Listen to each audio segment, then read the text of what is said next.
The flashbulbs were a symphony of adoration, and Bentley Ashford was its conductor. Each blinding pop was a note of validation, a testament to his arrival. On his arm, Isabella Monroe was the perfect accessory, a goddess sculpted from victory and silk, her youth a vibrant contrast to the life he'd left behind. He smirked, the familiar curl of triumph on his lips. This wasn't just an awards night, it was his coronation. He had shed his past, his mousy, unassuming ex-wife, and emerged reborn in the crucible of public acclaim. Tonight, he would not only claim his trophy, but also show the world, and most importantly her, that leaving him was the greatest mistake of her life. He was the victor. He was the headline. The air in the grand ballroom of the Carlisle Hotel was thick with the scent of money, ambition, and expensive perfume. It was the night of the 85th Annual Golden Quill Awards, the most prestigious literary event of the year, where authors were treated like movie stars and words were weighed in gold. Bentley Ashford breathed it all in a deep, satisfying gulp of the atmosphere he now considered his birthright. His novel, Echoes of a Faded Dawn, was the literary darling of the season, a sprawling, melancholic masterpiece that critics had hailed as a once-in-a-generation voice. He was the frontrunner for the coveted fiction prize, the pinnacle of authorial achievement. He ran a hand over the lapel of his Tom Ford tuxedo, the fabric smooth and impossibly black. Beside him, Isabella squeezed his arm, her smile as bright and dazzling as the diamond necklace gracing her collarbone. "They're all looking at you, darling," she murmured, her voice a low, sultry purr. "Let them look," Bentley replied, his voice laced with a practiced, casual arrogance. He scanned the room, a king surveying his court. He saw Jonathan Franzen holding court in a corner, Zadie Smith engaged in animated conversation near the bar, and Stephen King, looking surprisingly unassuming, chatting with a group of publicists. These were his peers now. He belonged here. The past 18 months had been a whirlwind of calculated brilliance. He'd left Liliana, his wife of 12 years, with a single clinical conversation in their book-filled, slightly worn-out brownstone. The reason he'd given her was a cliché, wrapped in intellectualism. "We've diverged, Elle. Our creative and personal energies are no longer aligned." The truth, of course, was Isabella. He'd met her at a university guest lecture. She was a graduate student, 24 years old, with wide, adoring eyes and an insatiable appetite for the life he could offer. She saw him not as Bentley, the man who struggled with deadlines and left his socks on the floor, but as Bentley Ashford, the literary genius. She was a reflection of the man he wanted to be, and he'd chosen the reflection over the reality. Liliana had taken it with a quiet, devastating stillness that had unnerved him more than any screaming match would have. She had simply packed her bags, her face pale and her eyes hollow, and disappeared from his life. Their divorce was swift and quiet, handled by lawyers. He'd heard through a mutual acquaintance that she had moved out of New York, somewhere upstate, to find herself, or some other such nonsense. He pictured her in a small, sad cottage, surrounded by cats, growing bitter and irrelevant. The thought gave him a small, dark thrill of satisfaction. He had been the sun in their shared universe, and without him, she was surely just a cold, forgotten rock. "There's Charles Kensington from the New York Times," Isabella whispered, nudging him slightly. "He gave you that rave review. You should go say hello." "In a moment," Bentley said, his eyes still scanning. He was a shark, and this room was his ocean. Every handshake, every nod, every shared laugh was a strategic move. He was building his brand, cementing his legacy. The award tonight would be the final immutable stone in the foundation of his new life. He and Isabella began their slow, deliberate procession through the room. Hands were shaken, backs were slapped, compliments were exchanged like currency. Bentley was charming, witty, and self-deprecating, in just the right measure, a performance he had honed to perfection.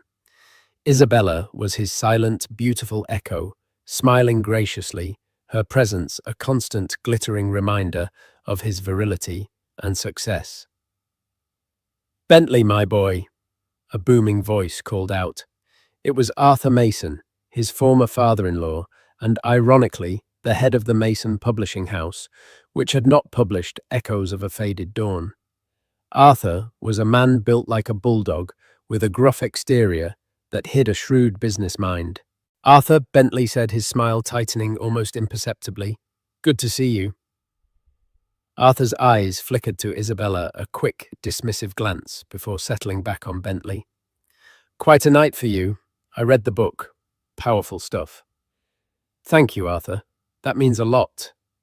"Yes, well," Arthur grunted, taking a sip of his scotch. "It had a familiar rhythm to it, a certain cadence. Reminded me of some of Liliana's early prose, back when she used to write." Bentley felt a flash of ice in his veins. He forced a laugh. "Liliana. Oh, she was a wonderful editor, a great first reader, but she never had the patience for the long haul. She was a sprinter, not a marathon runner." It was a line he'd used before. It neatly packaged Liliana's abandoned creative ambitions into a tidy, dismissible box. Arthur just grunted again, his gaze unreadable. "Well, enjoy your night, Bentley. You've certainly worked hard to get here." The words were polite, but the tone felt like sandpaper. Arthur turned and walked away, leaving Bentley feeling strangely exposed. "What was that about?" Isabella asked, a slight frown marring her perfect brow. "He seemed odd." "He's old school," Bentley said, waving a dismissive hand. "Still bitter I didn't sign with his house. And he's Liliana's father. Familial loyalty and all that." He quickly steered her toward the bar, eager to wash the taste of the encounter away with champagne. The lights in the ballroom began to dim, signaling that the ceremony was about to begin. Guests began to move towards their assigned tables. Bentley and Isabella were seated at a prime spot right near the stage, sharing a table with his agent, his publicist, and the editor-in-chief of a major magazine.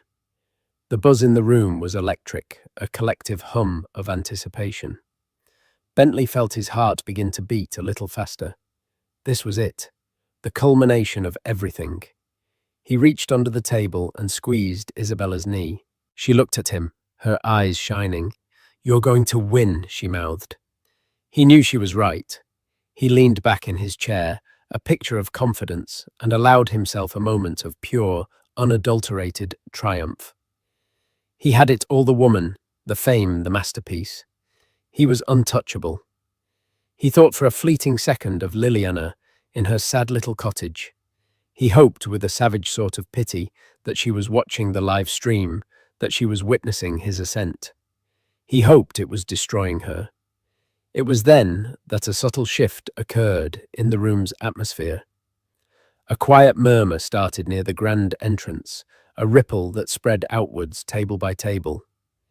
Conversations faltered, heads turned.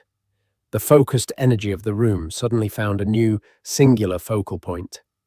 Bentley followed the collective gaze, annoyed at the interruption. What could possibly be more important than the start of the ceremony? And then he saw her. The doors were being held open by two staff members, and framed in the doorway was a woman.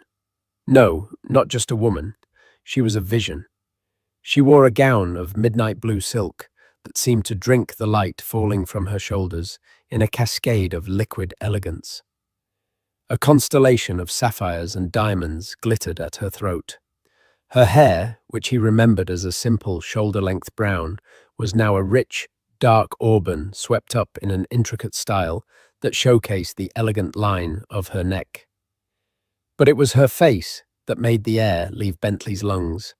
The features were the same, but they were rearranged, sharpened by a confidence so profound it was almost a physical force. The hesitant uncertainty he had known was gone, replaced by a cool, placid serenity. Her smile was small, subtle, but it held a universe of secrets. It was Liliana. His Liliana. But it was not. It was a complete stranger, wearing his ex-wife's face.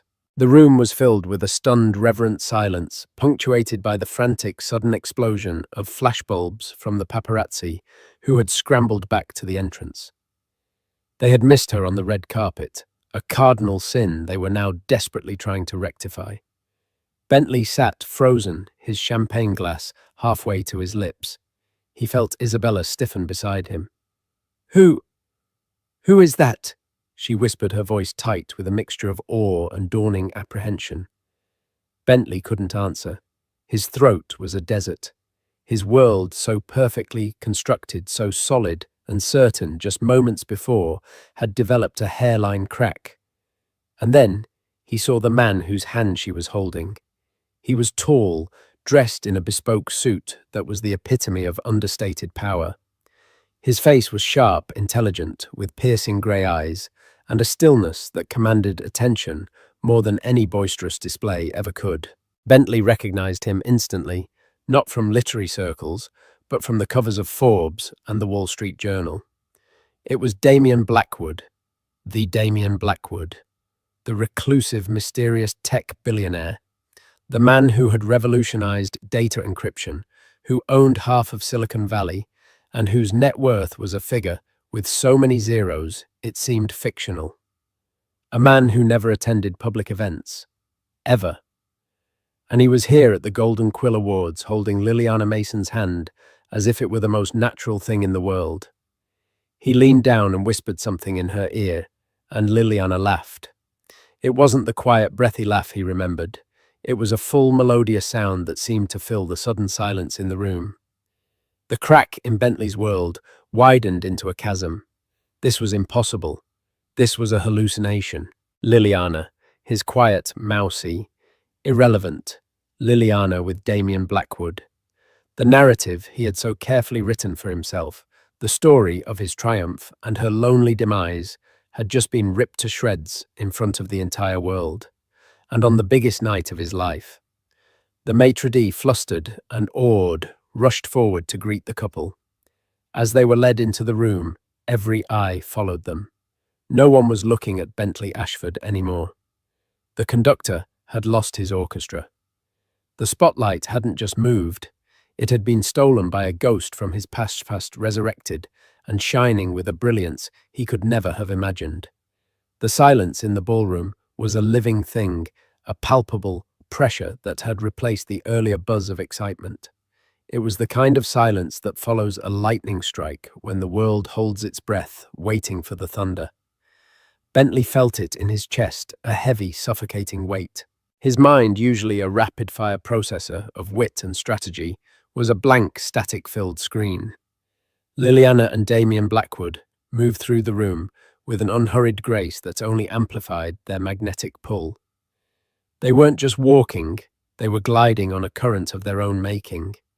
The whispers started then, a sibilant tide rising in their wake. Is that Damien Blackwood? What is he doing here? And who is she? She's stunning. Wait! That's Liliana Mason, Bentley Ashford's ex-wife. That last exclamation, uttered by a well-known gossip columnist at a nearby table, was a gunshot in the quiet room. Heads swiveled from Liliana back to Bentley, their expressions a cocktail of shock pity and delicious Schadenfreude-fueled curiosity.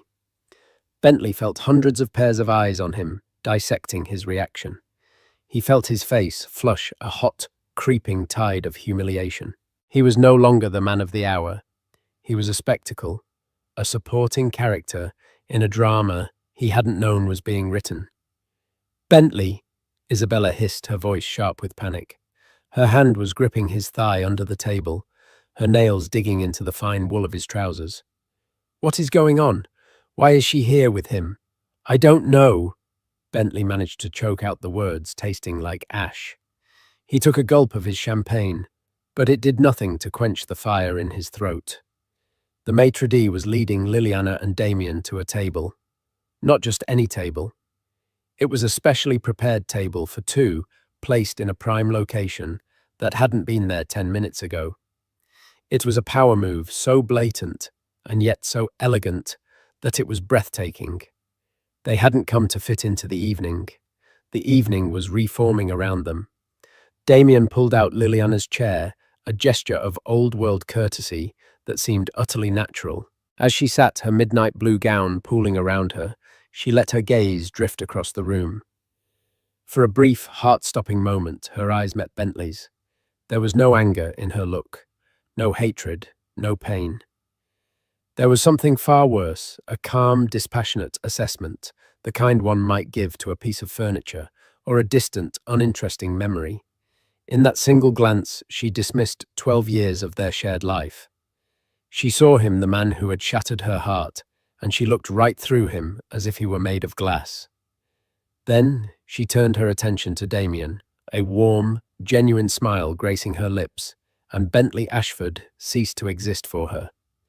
The thunder that followed the lightning strike was the collective exhale of the room, the immediate eruption of frantic, hushed conversation. Phones were already emerging from beneath tablecloths. The story of the night had irrevocably changed.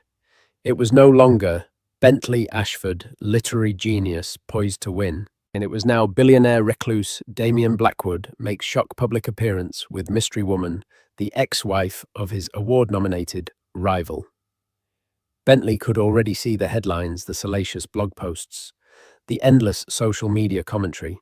His publicist, a harried-looking woman named Chloe, leaned across the table, her face pale. Bentley, just stay calm. Don't react. We can manage this. Manage what? Bentley snapped, his voice louder than he intended. Manage the fact that my ex-wife just showed up with a man who could buy this entire hotel with his pocket change and is currently sucking all the oxygen out of the room. Keep your voice down, his agent, Marcus, cautioned, his eyes darting around nervously. This is a bad look, Bentley. A very bad look.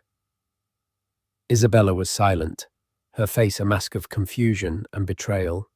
She had signed on to be the girlfriend of the triumphant victor, the star of the show.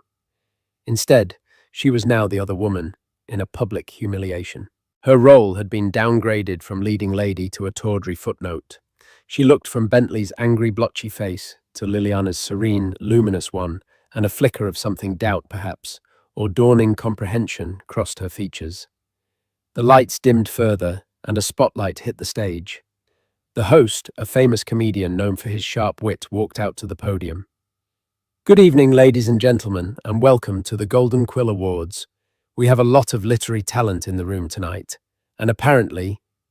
He paused, letting his eyes drift pointedly towards Damien Blackwood's table. Some serious venture capital, too. I guess the rumor is true, the publishing industry really is looking for a new business model. A wave of laughter, slightly strained, rippled through the room. The host had acknowledged the elephant, and in doing so, had cemented its importance. Bentley wanted to slide under the table. He felt a bead of sweat trickle down his temple. The ceremony began, but the proceedings were a blur to Bentley. Awards were given for poetry, for biography, for debut novel.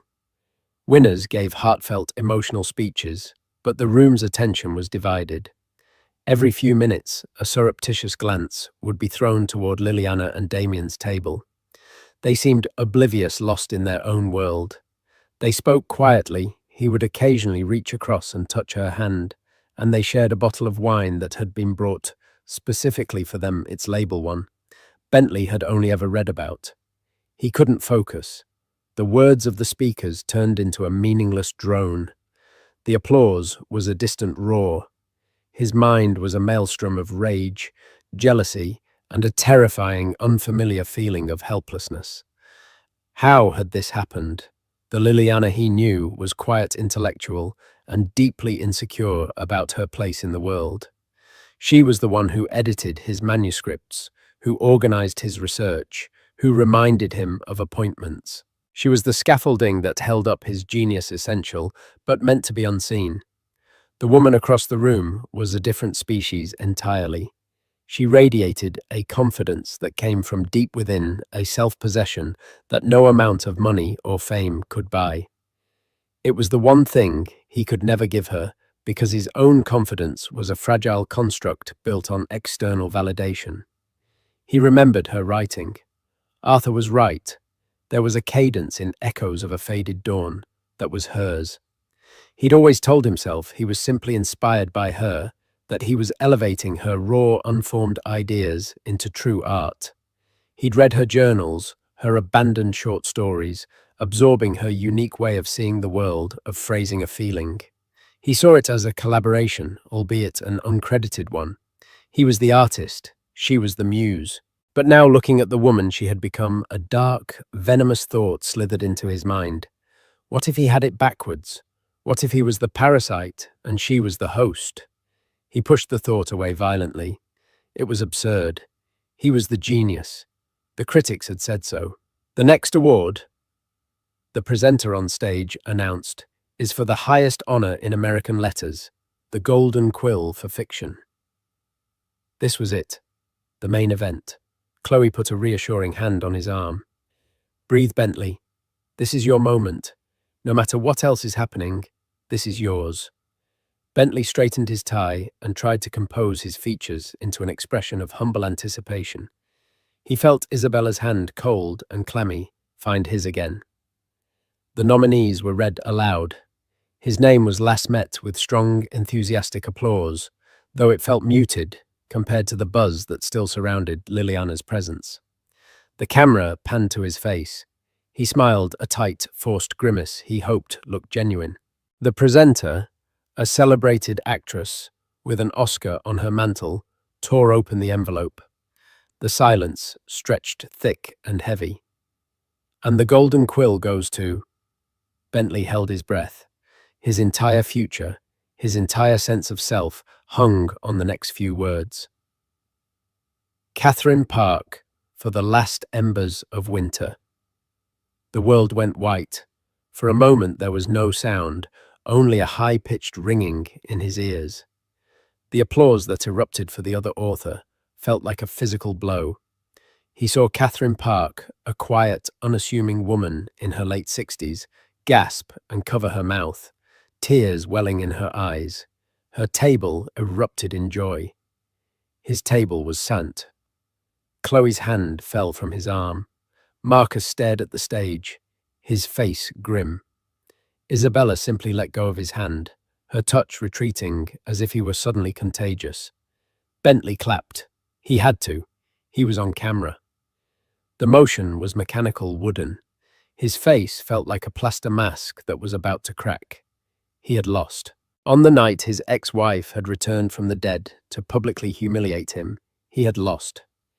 It wasn't just a defeat. It was an annihilation. His eyes against his will were drawn back to Liliana's table. She was politely applauding the winner, a small, serene smile on her face. She hadn't even looked at him. His failure was as irrelevant to her as his success would have been. Damien Blackwood leaned over and offered her his arm. She took it, and together they stood up. They had no reason to stay. They hadn't come for the awards. They had come for something else entirely. As they began to walk towards the exit long before the ceremony was over, they passed his table. For a moment, Liliana was only a few feet away from him. He could smell her perfume, a subtle, complex scent of sandalwood and night-blooming jasmine. Nothing like the simple lavender soap she used to wear. She didn't look at him. She didn't look at Isabella. Her gaze was fixed forward. But as she passed, she turned her head slightly, and her eyes met Isabella's. It was a fleeting look, but it was filled with a universe of meaning. It wasn't a look of triumph or pity. It was a look of profound quiet, almost sorrowful understanding. It was a look that said, "I know him, and I am so sorry you have to learn what I already know." And then she was gone, a phantom of midnight silk and diamonds, leaving a trail of shattered expectations and whispered questions in her wake. Bentley Ashford was left sitting in the glare of the stage lights, a loser at a table of ghosts, the deafening sound of another woman's victory speech echoing in the ruins of his perfect night. The remainder of the awards ceremony was a slow, agonizing torture. Bentley sat through the final speeches and the closing remarks, a frozen smile plastered on his face, while a black hole of rage and humiliation churned in his gut. The air at his table was thick with unspoken condolences and the stench of failure. His agent Marcus avoided his eyes, furiously typing on his phone, likely already in damage control mode. Chloe, his publicist, kept offering him water with a funereal solemnity. Isabella was a statue of ice beside him. She had withdrawn completely, her vibrant energy extinguished. The diamond necklace that had looked so triumphant earlier now seemed like a glittering noose around her neck. She had hitched her wagon to a falling star, and the reality of her predicament was dawning on her in real time, in a ballroom filled with the most influential people in their world. When the ceremony finally ended and the lights came up, a cage of politeness descended. People from other tables began to approach. Tough break, Bentley. Catherine's book was a surprise, but a worthy one. You were robbed, Ashford. Absolutely robbed. Better luck next time. Echoes was a masterpiece. The words were meaningless platitudes, the social lubricant required to move past an awkward moment. Bentley knew what they were really thinking, what they would whisper about the moment they were out of earshot. They weren't just talking about him losing the award, they were talking about him losing everything. He had been publicly upstaged, cuckolded, not by a rival author, but by a titan of industry, and his carefully crafted persona had been shattered. The after-party was being held in an adjacent salon, a swirl of jazz music, clinking glasses and loud relieved chatter. Normally, Bentley would have been in his element here holding court, accepting congratulations. Tonight, the thought of entering that room felt like marching to his own execution. "I'm not going," he said to Marcus, his voice low and tight. "You have to," Marcus insisted, his face strained. "If you disappear, you look weak. You have to go in there, hold your head high, congratulate Catherine Park, and act like you don't have a care in the world. It's the only play we have." Isabella finally spoke, her voice thin and brittle. "I have a headache. I think I'm going to go home." She didn't look at him.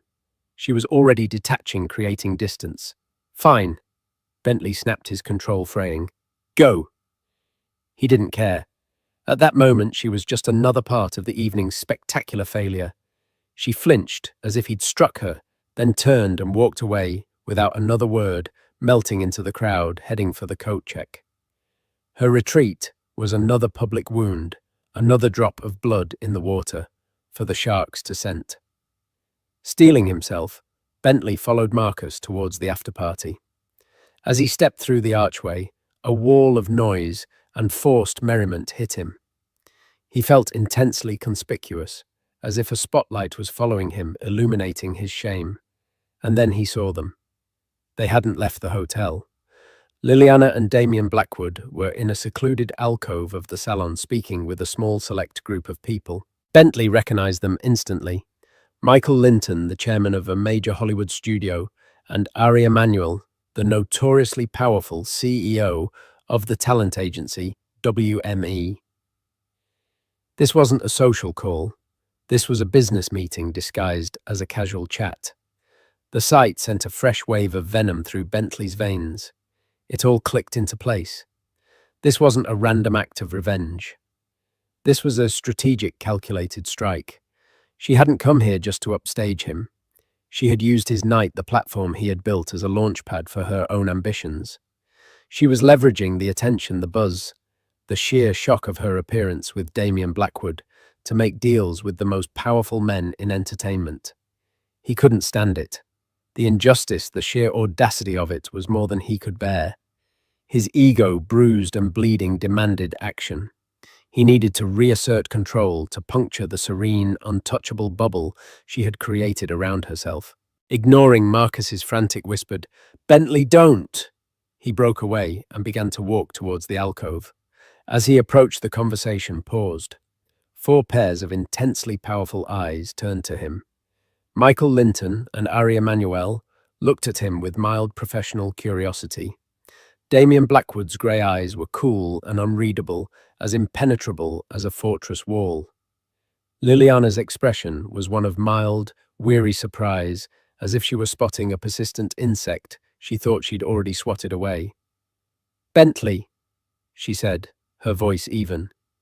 There was no warmth in it, just acknowledgement. "Liliana." He began, forcing a smile that felt like a snarl.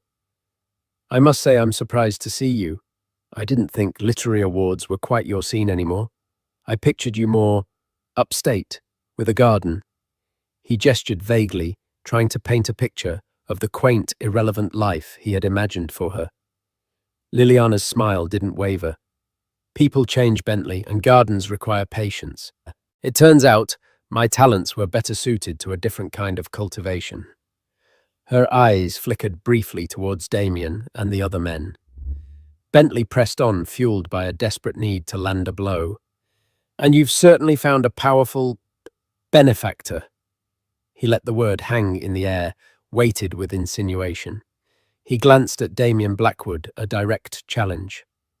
"Damien, an unexpected pleasure. I wasn't aware you were a connoisseur of modern fiction." Damien Blackwood didn't rise to the bait. He simply inclined his head slightly. "I'm a connoisseur of brilliance, Mr. Ashford, in any form it takes." His gaze rested on Liliana with an admiration so genuine it made Bentley's stomach clench. "And Liliana is one of the most brilliant people I've ever met." The compliment was delivered with such quiet sincerity that it completely disarmed Bentley's insinuation. It wasn't a boast, it was a statement of fact. Bentley turned his attention back to Liliana, his voice dripping with condescension. "Well, I'm glad to see you've landed on your feet. After everything, I was worried." This finally seemed to elicit a flicker of a real emotion from her, a spark of something that looked like pity. "You were never worried, Bentley," she said, her voice soft, but carrying a devastating clarity. "You were relieved, there's a difference." The truth of it hit him like a punch to the gut.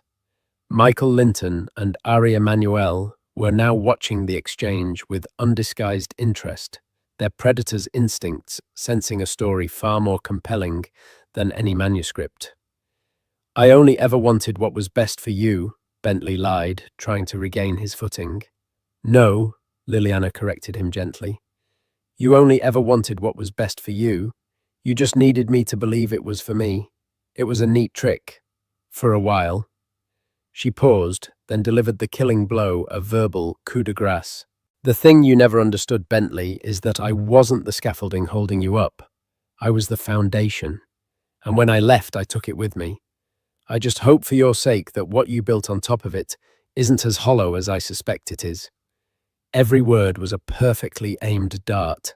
She had just articulated his deepest, most terrifying fear and laid it bare in front of these titans of industry. The cadence, she had mentioned the familiar rhythm Arthur Mason had noted. It was all tied up in that one word, hollow. He was speechless. His wit, his arrogance, his entire arsenal of verbal weaponry was gone.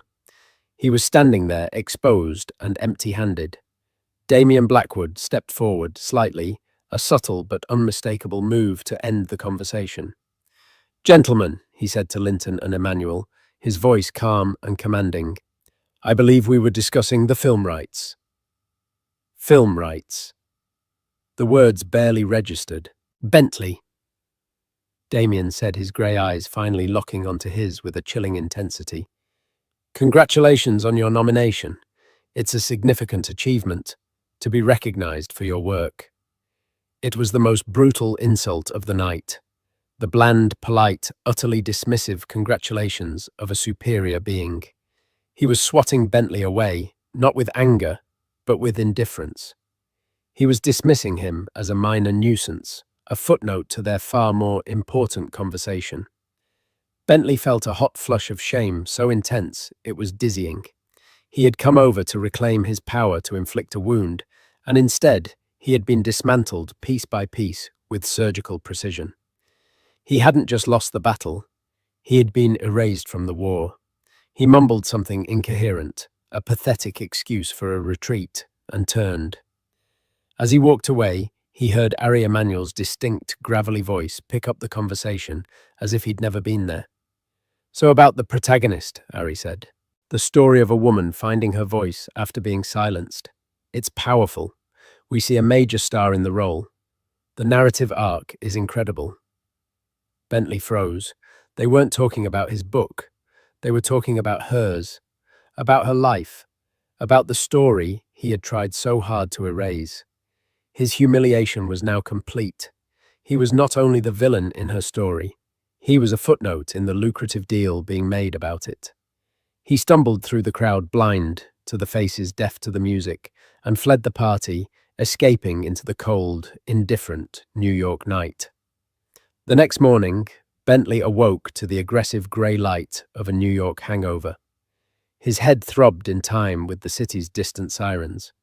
The tuxedo from the night before was crumpled in a heap on the floor of his sterile minimalist apartment, an apartment he'd chosen specifically because it was the aesthetic opposite of the warm, cluttered brownstone he had shared with Liliana. Isabella was gone. There was no note, just an empty space on the pillow beside him, and the faint, lingering scent of her perfume, a ghost of his failed triumph. He stumbled to the kitchen and fumbled with the espresso machine, his hands shaking. He needed caffeine, but what he really craved was validation. He needed to see his name in print, to see the narrative of the night spun in his favor.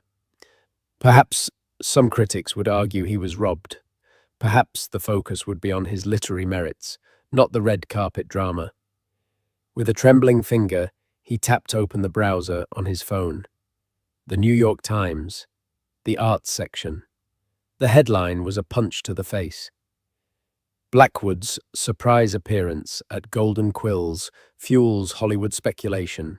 Liliana Mason, ex-wife of nominee Ashford at center of mystery deal. His name was there, but only as a subordinate clause, a piece of identifying information for the real star of the story, Liliana. The article barely mentioned his book or his loss.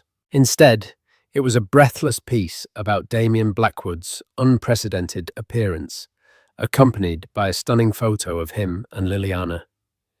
They looked regal, powerful, a modern-day power couple. There was a smaller, unflattering, candid shot of Bentley, caught mid-sentence as he confronted them, his face tight with anger. He looked petty and small. He clicked on another link, a popular culture blog. The headline was even more brutal. Awkward night for author Bentley Ashford as ex-wife steals show with billionaire beau, then he loses top prize. The article was a gleeful blow-by-blow account of his public humiliation. It quoted anonymous sources from the party who described his meltdown and Isabella's hasty exit. It was filled with speculation about Liliana and Damien, painting her as a mysterious phoenix rising from the ashes. He threw his phone across the room. It clattered against the wall and slid to the floor, the screen dark. He was trapped. The narrative was out of his control. He had spent his entire career mastering words, bending them to his will, to create fictions that the world adored. Now, the unassailable truth of reality reported in a million pixels and gallons of ink was crushing him.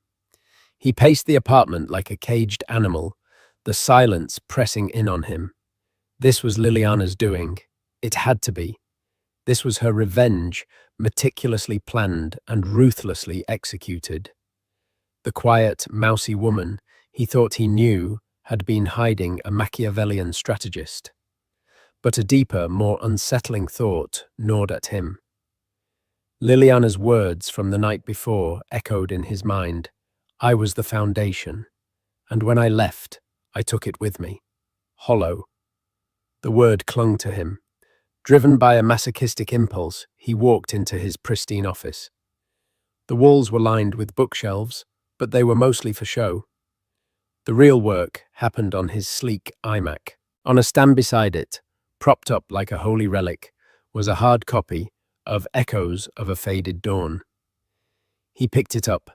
The cover, with his name in bold embossed letters, felt alien in his hands. He opened it to a random page. It was a passage that critics had universally praised for its raw emotional insight into the protagonist's grief. The silence in the house was not an absence of sound. but a presence. It had weight. It settled in the corners like dust clung to the curtains and slept in the hollow of her side of the bed. It was the ghost of a language we no longer spoke, a dialect of sorrow I had to learn to translate alone. He stared at the words. They were beautiful, they were powerful, and they were not his. A memory sharp and unwelcome pierced through the fog of his anger. A winter afternoon, years ago, Liliana curled on the old armchair in their brownstone, a mug of tea steaming beside her. She wasn't writing a novel, just journaling something she did religiously. He'd asked her what she was writing about. Just trying to describe the quiet, she'd said, her voice soft. After my grandmother passed, the silence in her house. It's not empty, you know. It's full. It's like a presence. He had stored that away. That idea. That feeling. He had taken it. He frantically flipped through the book, a cold sweat breaking out on his skin. Page after page, he saw her. Not just her ideas, but her very voice, her unique turn of phrase, the specific, idiosyncratic rhythm of her prose that Arthur Mason had recognized. There was the description of the falling autumn leaves as a slow, rust-colored surrender. That was from a poem she wrote in college and had pinned to the corkboard above her desk for years. There was the protagonist's habit of organizing her books by the emotion they evoked, not by author or genre. That was Liliana's quirky system, something he used to tease her about. The central metaphor of the novel, the echoes of a past life that shaped the present, was the core theme of an unfinished short story. She had let him read a story.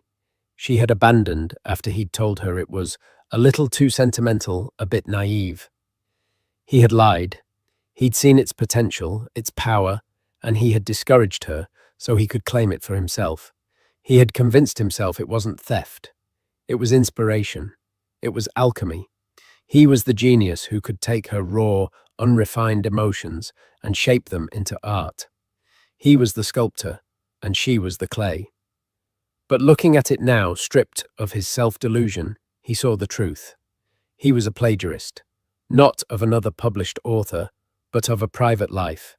He had stolen the soul of his own wife and sold it to the world as his own. The book wasn't a masterpiece.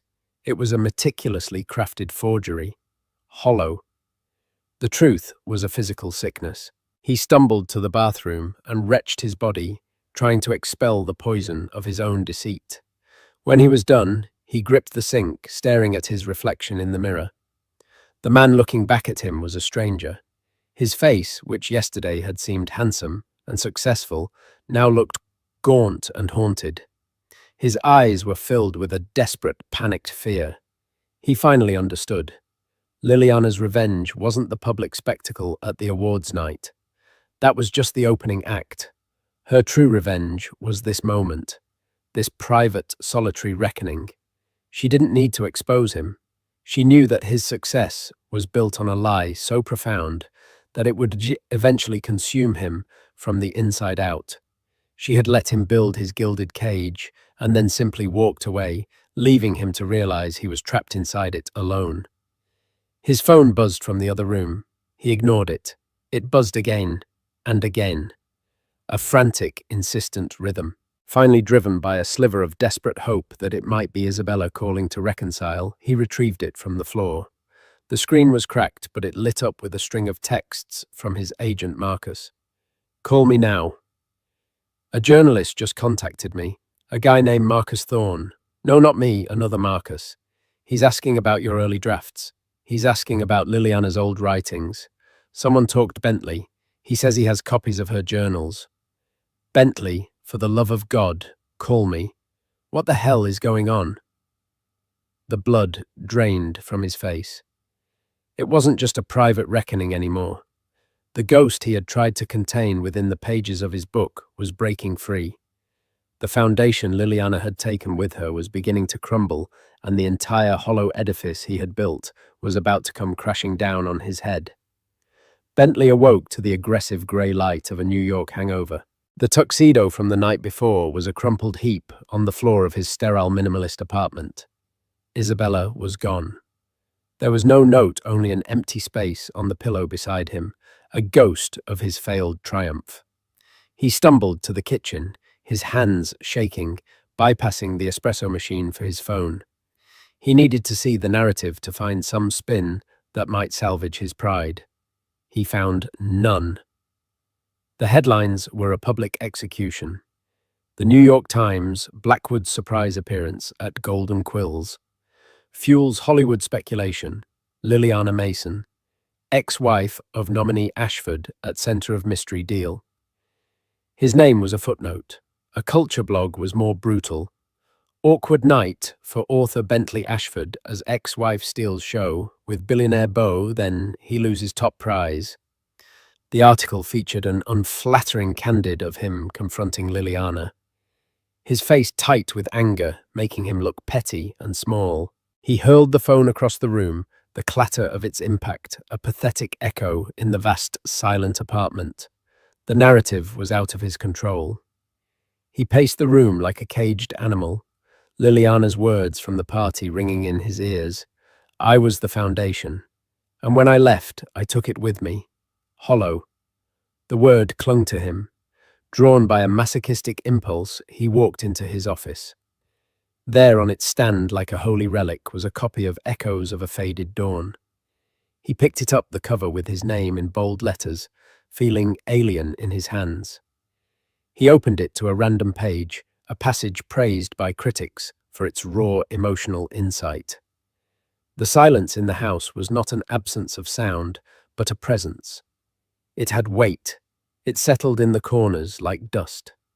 A dialect of sorrow I had to learn to translate alone. He stared at the words. They were beautiful, and they were not his. A memory pierced through his anger, sharp and unwelcome. Liliana, years ago, curled in an armchair, telling him about the quiet in her grandmother's house after she passed. It's not empty, she had said. It's full. It's like a presence. He had taken it. He had taken her grief and called it his genius. Frantically, he flipped through the book, a cold sweat on his skin. Page after page, he saw her phrasing, her metaphors, her soul. The protagonist's habit of organizing books by the emotion they evoked. That was Liliana's quirky system. The central theme of Echoes was from an unfinished story he'd told her was naive, so he could mine it for himself. He had convinced himself it was alchemy, that he was the artist elevating her raw material. But stripped of his self-delusion, he saw the truth. He was a plagiarist, not of a book, but of a life. The masterpiece wasn't his creation. It was a forgery of his wife's soul, hollow. The truth was a physical sickness. He stumbled to the bathroom and wrenched his body, trying to expel the poison of his own deceit. He gripped the sink, staring at his reflection. The man looking back was a stranger, his face gaunt and haunted. He finally understood Liliana's true revenge. It wasn't the public spectacle. It was this private, solitary reckoning. She had let him build his gilded cage and then simply walked away, leaving him to realize he was trapped inside it alone. His phone buzzed from the other room, a frantic, insistent rhythm. He retrieved it from the floor. The screen was cracked, but lit up with texts from his agent, Marcus. Call me now. A journalist just contacted me. Marcus Thorne. He's asking about your early drafts. He's asking about Liliana's old writings. He says he has copies of her journals. Someone talked Bentley. Bentley, for the love of God, call me. The blood drained from his face. This journalist wasn't a gossip columnist. He was a career ender. Bentley dialed, his hands slick. Tell me this is a joke, he whispered. I wish I could. Marcus's voice was grim. This guy Thorne has scans of Liliana's journals. He read me passages over the phone. They were verbatim Bentley. The silence in the house was not an absence of sound, but a presence. That exact line. He's giving us 24 hours to comment before he publishes. There was a damning pause. Is it true? Bentley's silence was his confession. Jesus Christ, Marcus breathed. We're done. My agency can't be associated with this. I'll release a pro forma denial, but after that, you're on your own." The line went dead. The final door of his professional life slammed shut. As if on cue, he heard a key in the lock. Isabella stepped inside, not with the hesitant air of a returning lover, but with the grim purpose of an undertaker. She carried an empty tote bag. "Isabella," he began. "Don't," she said, holding up a hand. She walked past him to the bedroom and began methodically collecting her things. "What are you doing?" he asked, his voice cracking. She faced him, her eyes clear and cold, all adoration replaced by a profound disappointment. "Last night," she said, when she looked at me, "your ex-wife, she didn't look angry. She looked sorry for me. I didn't understand it then, but I do now. She knew who you were, and she knew I was about to find out." A bitter laugh escaped her. "I was such a fool. I believed it all, the genius, the masterpiece. I thought I was part of your story, but I was just a prop you used to hurt her." "That's not true." He pleaded the words, sounding false even to him. "Isn't it?" she replied, her voice soft with a sad finality. "You don't love me, Bentley. You love how I made you feel. You love the reflection I showed you. But the man in that reflection isn't real." She zipped her bag and walked to the door. "Is the book a misunderstanding, Bentley?" she asked, her voice laced with a final chilling question. "Or is it just the one lie you finally got caught telling?" She didn't wait for an answer. She walked out, closing the door gently behind her. The soft click echoed the one from his phone call. He was utterly alone now, stripped of his award, his reputation, his agent, and his lover. He was just a hollow man in an empty apartment, waiting for the world to learn the truth.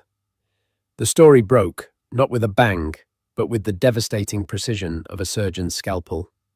Marcus Thorne's article in The Atlantic, titled "The Echo in the Room," laid Bentley's literary theft bare. It wasn't an accusation, it was an autopsy. Side-by-side comparisons of Liliana's private journals and Bentley's published prose were irrefutable. The piece was impeccably researched, quoting old friends who remembered Liliana's unique voice, and even her father Arthur Mason, who simply stated, "My daughter is and always has been a brilliant woman. I'm glad the world is finally getting a glimpse of it." The professional fallout was immediate and absolute. Sterling and Ross halted all printing of Echoes of a Faded Dawn. The Golden Quill Committee officially rescinded his nomination, and his name became toxic overnight. Bentley retreated into a self-imposed darkness in his apartment, a ghost in the life he'd built, haunted by the constant, silent pulse of notifications on his phone, each one another nail in his career's coffin. In stark contrast, Liliana Mason's star ascended. She remained elegantly silent on the scandal itself, a move that amplified her dignity. Her power move came a week later with the announcement of a major media deal. At its heart was her own memoir, its title, A Quiet, Brilliant Reclamation, A Different Kind of Dawn. She gave a single, poised television interview. She spoke with profound intelligence about the journey of finding one's own truth and the silencing of creative voices, but never once uttered Bentley's name. He was simply a chapter I have closed. Bentley watched from his darkened living room, finally understanding. Her power didn't come from Damian Blackwood or public revenge. It came from the unshakable confidence of someone who had survived a fire and knew with absolute certainty who she was. Months bled into a bleak winter. Bentley's finances collapsed under the weight of his disgrace. He was forced to sell the apartment, his art, and his designer furniture, the props for a life that was no longer his. He moved into a small, anonymous room, a nobody in a city that had once worshipped him. One afternoon, he saw her book displayed in a shop window. The cover was a simple, powerful photograph of Liliana, her gaze direct and strong. It was a #1 bestseller. With the last of his cash, he bought a copy and sat on a park bench, reading the final chapter. Her words were not for him, but they struck him with the force of a final judgment. Some have called my story one of revenge, she wrote. It is not. Revenge is a conversation with the past. I am only interested in a conversation with the future. Justice is not about punishing those who wronged you. It is about building a life so full and true that their chapter becomes an insignificant footnote. The greatest power is not to destroy, but to create. Bentley closed the book. A cold single tear traced a path through his unshaven cheek. It was a tear of pure annihilation. She hadn't just defeated him, she had transcended him entirely. He was the footnote, a faded echo. He was left with nothing but the truth in a profound and empty silence, the utter absence of the man he had pretended to be. And so the curtain falls on Bentley Ashford, a man who flew too close to a sun he did not create. His story serves as a chilling reminder that success built on deceit is a house of cards destined to collapse under the weight of truth. It wasn't the public spectacle or the loss of a trophy that destroyed him. It was the quiet, undeniable power of a voice he tried to silence. Liliana Mason didn't seek revenge in the traditional sense. Her victory was far more profound. She reclaimed her narrative, her art, and her life, proving that the most powerful spotlight is the one that shines from within. What did you think of Liliana's ultimate triumph? Was it poetic justice or something more? Let us know your thoughts in the comments below. If you were captivated by this story of betrayal and rebirth, don't forget to hit that like button, share this video with someone who loves a story of true karma, and be sure to subscribe for more real-life dramas that are stranger and more compelling than fiction. Thank you for listening.